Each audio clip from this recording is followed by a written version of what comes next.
Speaker. Sorry, sir.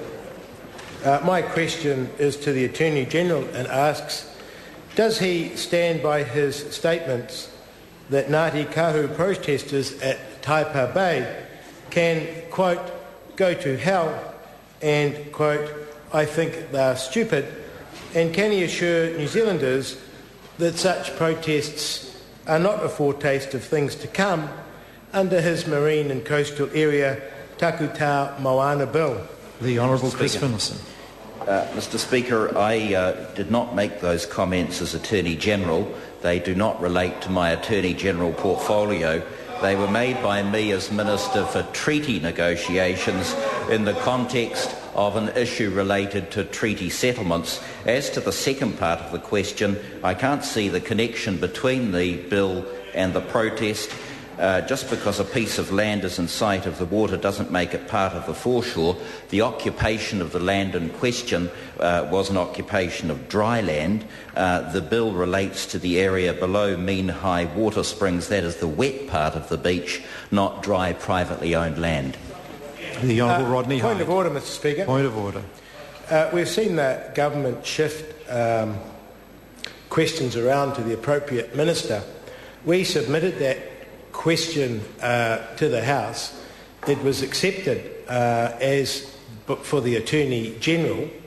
The Attorney-General has refused to answer it, saying that he never made those statements as Attorney-General and therefore he hasn't answered the question.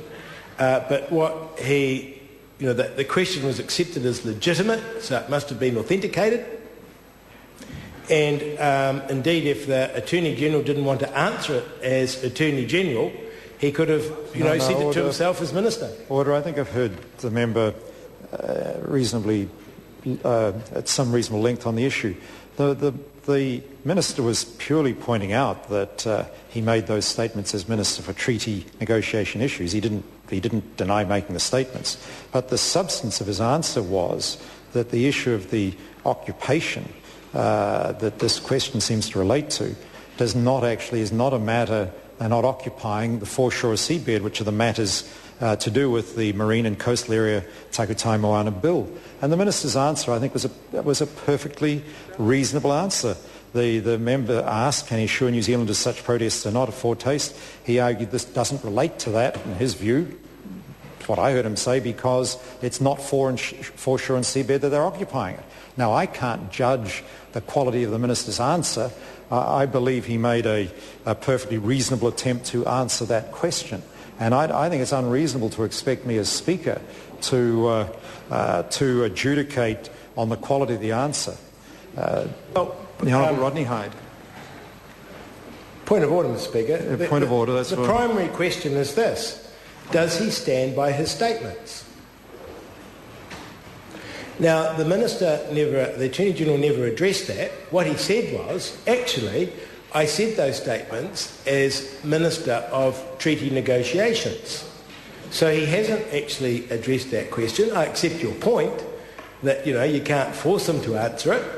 But actually, we got that question in. It was authenticated. Order. I think the member is, forgive me, but being a bit pernickety over it, because the Minister hasn't denied making the statements. He was just helpful to the House in pointing out he made the statements in his capacity as Minister for Treaty Negotiations.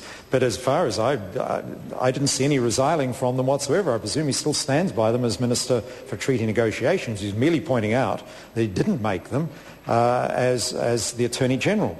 And that's perfectly reasonable to explain to the House the basis of the statements. And he went on to answer the second part of the question, and what I believe is a perfectly reasonable answer. And I'm afraid I've judged that, and there's nothing further I can do about that. The member has a further supplementary question. Thank you, Mr Speaker. Supplementary to the Attorney-General. Will he assure all Kiwi mums and dads and their children that for as long as he is Attorney-General, they will continue to enjoy their traditional access to New Zealand's beaches and coast to swim, to surf and to picnic and to fish, as they have done in years past? The Honourable Chris Finlayson. Yes, and also to make sandcastles. The Honourable Rodney Hyde. To the Attorney-General, will he then immediately resign if Maori groups on gaining customary title block Kiwis from their traditional use of the foreshore and seabed? If not, why not? The Honourable Chris Finlayson. No, because it won't be necessary, because that sort of thing won't happen. And in all the discussions I've had with iwi and hapu groups, that has not been an issue, notwithstanding the scaremongering of groups like the Coastal Coalition. Question number 8, the Honourable Shane Jones.